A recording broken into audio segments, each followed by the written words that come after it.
Hello everyone, welcome to another dining review video. This time I wanted to do it a little differently. Now, I'd usually be at my little table just talking with you guys about past experiences. But today I wanted to actually do a dining review video from the restaurant itself. Now today we are eating at Citricos here in the Grand Floridian, and I'm super excited to give it a try. I've heard a lot of amazing things about it from a lot of other people, so super excited about it. Of course, I'm going to walk you guys through our entire meal. I'm going to give you guys my opinions on the food, on atmosphere, service, and everything. And then of course at the end I am going to give everything a general score out of 10. Alright guys, so the appetizers have come out and I did go with two. First one that I do want to try is that citrus cured hamachi. It is passion fruit nokcham, compressed star fruit, pasilla oil, and blood orange puffed tapioca. It sounds absolutely amazing. I've heard incredible things about it, and just thinking about the hamachi that I've had at California Grill before, it just gets me excited. Let's go ahead and give this a try. Oh my god. Okay, how to explain this? My god. I've come to learn that hamachi is probably the best form of fish that you can get in like sashimi, because it is just an incredible flavor. It is super fresh. It just blows my mind every single time that I try it. On top of the incredible flavor that you get from the hamachi, the sauce that it comes with, it has a nice blend. You get that citrus taste out of the fish. And on top of that, the passion fruit taste from it as well. So it kind of combines a little bit of that like sour, citrusy taste combined with the sweetness of the passion fruit, mixed in with that freshness of the fish. It's hard to put into words. It's hard to put into words. This is the type of thing that you need to try it in order to fully appreciate it, but you won't regret it. I can promise you that. This is incredible.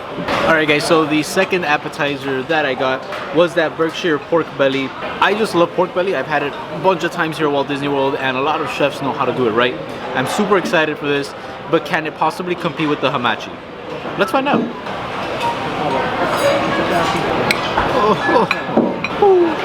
That croqueta, the Cuban in me. Alright guys, the pork belly is mind-blowingly good as well.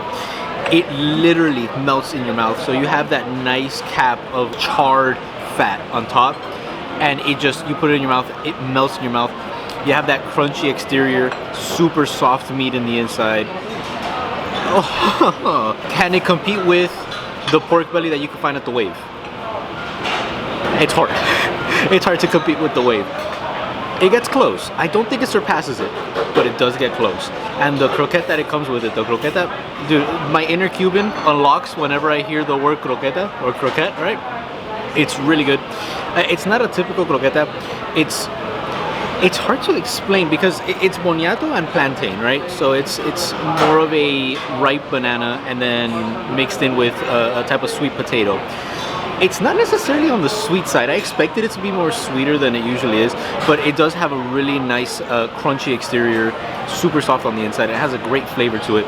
But obviously the star of the plate is that pork belly. Both appetizers are things that you need to get. I mean, they're mind-blowingly good. So far, a great start to dinner. So for dinner, I did also order a drink. I went with the Passion Margarita. Don Julio Reposado, Chef Orange Reduction, Passion Fruit, and Passion Fruit Pearls. It sounds absolutely amazing. It sounds like a sweet drink, which are the drinks that I go for. So I'm super excited to give it a try. Let's go for it. Alright guys, so this drink, first off, it's not a weak drink. You taste the tequila in there. It is reposado. Typically, margaritas are made with silver tequila because it's a smoother taste and it's not that noticeable in drinks. Reposado is going to be a stronger flavor, but I'm not complaining because it tastes absolutely amazing. Now, besides the tequila taste, you get a really strong citrus taste, right, from that orange reduction. It's actually really good. In terms of passion fruit, it's just a very like subtle hint of passion fruit kind of in there. I tried to get like one of like the little like pearls of passion fruit, and I couldn't fish one out. But I'm pretty sure like once you drink it with those pearls, it's really good. It'd be a little bit sweeter. You get more of the taste of the passion fruit. But it's actually really good. If you like more soury, citrusy drinks, this is definitely for you. Alright guys, so main entrees have arrived, and I of course went with the guava barbecue short ribs. It is the most popular entree from Citricos right now. Everyone has been getting it, everyone's been talking about it, so of course I had to get it. So it's guava barbecue short rib with aged cheddar creamy grits, roasted poblano, curtido slaw, and Brussels sprouts. The server was telling us that, of course, the chef, he puts a lot of pride into this. And he liked combining a lot of flavors from different parts of Florida. The grits coming from like the southern part of Florida, the guava coming from the Caribbean islands, the poblano peppers coming from the Spanish side and the Spanish history of Florida. So it was really cool. And he also said that it is braised for 48 hours, so it's gonna be super soft, super juicy. I'm super excited to give it a try. Another thing, first I'm gonna like try it on its own, but I'm gonna try to combine all the flavors together and just get an amazing, huge bite out of everything. So let's dig into this. You do not need a knife. First off, braising the short rib for 48 hours definitely makes it just fall apart, all right? Like, you don't need a knife. They bring you a knife, you don't need it. You get the smoky taste of the poblano peppers and a slight sweetness from that guava barbecue. It tastes absolutely amazing. I want to try everything all blended together to get that amazing, like, huge bite. The short rib by itself is incredible. The grits by itself are incredible. Once you combine everything, there is such an explosion of flavor in your mouth because all the flavors work so well together. Like I said, you get that smoky, incredible taste from the poblano peppers, that slight sweetness from the guava barbecue, and then you combine it with those creamy grits, and it's mind-blowingly good. Throw in that slaw that it brings.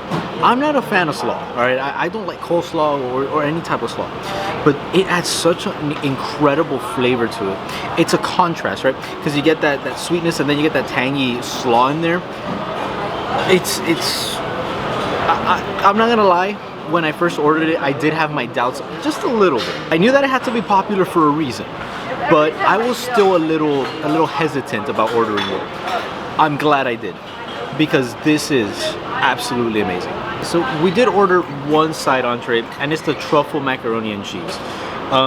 This is mainly coming from a recommendation from the Magic Dads. They were saying that it's just mind-blowingly good. It's $21, and it is super small. But truffle is a very expensive ingredient. I know that it's gonna be expensive, but the problem is that I'm not the biggest fan of the taste of mushrooms. We'll see how it goes. I gotta say, I don't know if I'm getting used to the taste of mushrooms. Like, I have been eating more mushrooms lately, so maybe I'm getting used to the taste. Maybe I'm starting to like it. This to me is actually really good. My dad was a little bit more on like the skeptical side. He's like on the fence with it. I actually like it. The pasta is cooked al dente, I'll tell you that. It's not like your microwavable macaroni and cheese, right? It's not like that. It's a little more homemade. Like, you could tell that it's homemade. It's a very strong mushroom taste, all right? The truffle is a very, very, very strong flavor. But if you love truffle, this could be for you. Now, is it worth $21? No way. It's good. It tastes good. I enjoyed it. I would not get it again. It's way too expensive for something that's not mind-blowing. Personally, I wouldn't recommend getting it, but if you want to give it a go, just try it, all right? If you haven't done it already, it doesn't hurt to try something at least once. Me personally, I wouldn't get it again. Dessert time, and the dessert that I went with is that orange blossom flan. So it's the orange blossom flan, and it has a blood orange gelée right under it, orange scented shortbread, and orange blossom honey drizzled fruit. Everything sounds absolutely amazing. I'm super excited to give this a try. Let's give it a try. Damn. It's an incredible flan. All right, it's super creamy. It's not like the flans that I'm used to. This one's more like thick, but it has an incredible flavor. You get the hint of orange, but it's not tart at all. It's a nice balance. It has a slight sweetness to it, but it's a super light dessert as well. And the taste of the orange is just, it's mind-blowingly good. This restaurant has blown my mind. I'm gonna go more into detail a little later, but expect high results. Well guys, this concludes our dinner here at Citricos, and I gotta say, it was mind-blowingly good. I read a lot of reviews, and it's not common to find a restaurant where all the reviews are positive. Like, there are times where like I try to look for one negative review to see what people are saying, like, oh, maybe they had like a bad experience or anything. I couldn't find anything for Citricos, but I still couldn't help but have like a tiny smidge of doubt in the back of my mind that I wasn't gonna like it. I don't know. I don't know. There was just something nagging at me. Boy, was I wrong.